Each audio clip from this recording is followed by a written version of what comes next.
दक्षिण के एक छोटे से परिवार में एक व्यक्ति पैदा हुआ। फिर पीछे तो वो विश्वविख्यात हुआ, रामानुजम। बहुत गरीब ब्राह्मण के घर में बहुत थोड़ी सी शिक्षा मिली, लेकिन उस छोटे से गांव में ही बिना किसी विशेष शिक्षा के रामानुजम की प्रतिभा गणित के साथ अनूठी थी। जो लोग गणित जानते हैं उनका कहना है कि मनुष्य जाति के इतिहास में रामानुजम से बड़ा और विशिष्ट गणितज्ञ नहीं हुआ।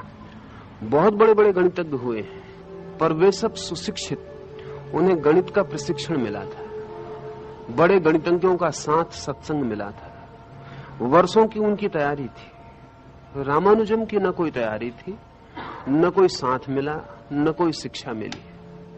मैट्रिक भी रामानुजम पास नहीं हुआ और एक छोटे से दफ्तर में मुश्किल से क्लर्की का काम मिला।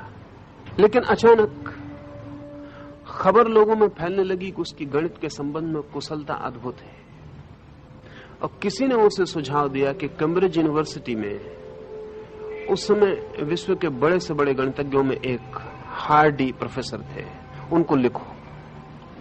उसने पत्र तो नहीं लिखा, ज्यामिति की 150 थ्योरम बना के भेज दी।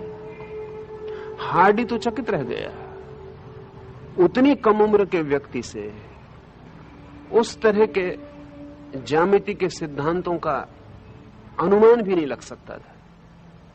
उसने तत्काल रामानुजम को यूरोप बुलाया, और जब रामानुजम कैम्ब्रिज पहुंचा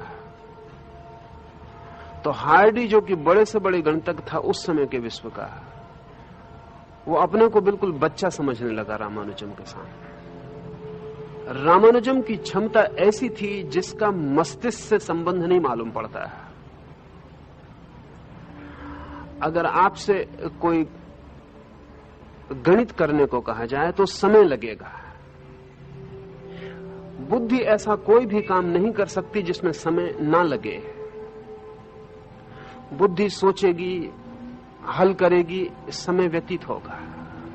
लेकिन रामानुजम को समय ही नहीं लगता था।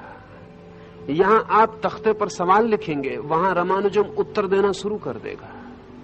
आप बोल भी ना पाएंगे पूरा और उत्तर आ जाएगा। बीच में समय का कोई व्यवधान ना होगा।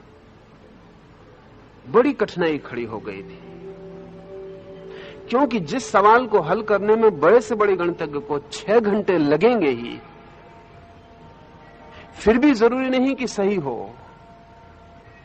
उत्तर सही है या नहीं, इसे जांचने में फिर 6 घंटे उसे गुजारने पड़ेंगे। रामानुजम को सवाल दिया गया और वो उत्तर देगा, जैसे सवाल में और उत्तर के बीच में कोई समय का क्षण भी व्यतीत नहीं होता है। इससे एक बात तो सिद्ध हो गई थी कि रामानुजम बुद्धि के माध्यम से उत्तर नहीं दे रहा है। बुद्धि बहुत बड़ी थी भी नहीं उसके पास, मैट्रिक में वो फेल हुआ था।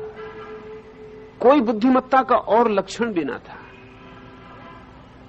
सामान्य जीवन में किसी चीज में भी कोई ऐसी बुद्धिमत्ता नहीं मालूम पड़ती थी, लेकिन बस गणित के संबंध में वो एकदम अति मानवीय, मनुष्य से बहुत पार की घटना उसके जीवन में घटी। जल्दी मर गया रामानुजम। उसे क्षय रोग हो गया, वो 36 साल की उम्र में मर गया।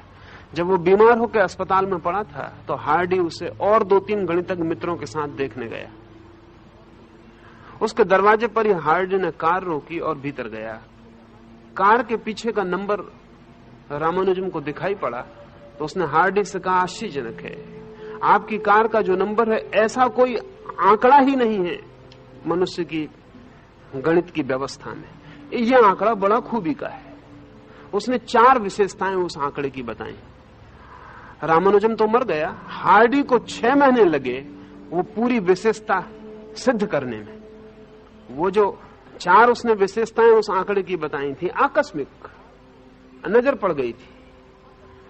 हार्डी को 6 महीने लगे, तब भी वो 3 ही सिद्ध कर पाया, चौथी असिद्ध रह गई बात। हार्डी वसीयत छोड़ के मरा कि मेरे मरने के बाद वो चौथी की खोज जारी रखी जाए, क्योंकि रामानुजम ने कहा है तो वो ठीक तो होगी ही। हार्डी के मर जाने के 22 साल बाद वो चौथी घटना सही सिद्ध हो पाई कि उसने ठीक कहा था। उस आंकड़े में ये खूबी है। रामानुजम को जब भी ये गणित की स्थिति घटती थी तब उसके दोनों आंखों के बीच में कुछ होना शुरू हो जाता था। उसकी दोनों आंखें पुतलियां ऊपर चढ़ जाती थी। योग जिस जगह रामानुजम की आंखें चढ़ जाती थीं उसको तृतीय नेत्र कहता है, उसको तीसरी आंख कहता है। और अगर वो तीसरी आंख शुरू हो जाए, तीसरी आंख सिर्फ उपमा की दृष्टि से, सिर्फ इस ख्याल से कि वहां से भी कुछ दिखाई पड़ना शुरू होता है, कोई दूसरा ही जगत शुरू हो जाता है। जैसे कि किसी आदमी के मकान में एक छोटा सा छेद हो, वो खुल जाए और आकाश दिखाई पड़ने लगे, और जब तक वो छेद न खुला हो तो आकाश दिखाई न पड़ रहा हो। करीब करीब हमारी दोनों के आंखों के बीच में जो भ्रूमध्य जगह है, वहां से वो छेद है जहां से हम इस लोक के बाहर देखना शुरू कर देते हैं। एक बात तय थी कि जब भी रामानुजम को कुछ ऐसा होता था तो उसकी दोनों पुतलियां चढ़ जाती थी। हार्डी नहीं समझ पाया, पश्चिम के गणितज्ञ नहीं समझ पाए, और अभी गणितज्ञ आगे भी नहीं समझ पाएंगे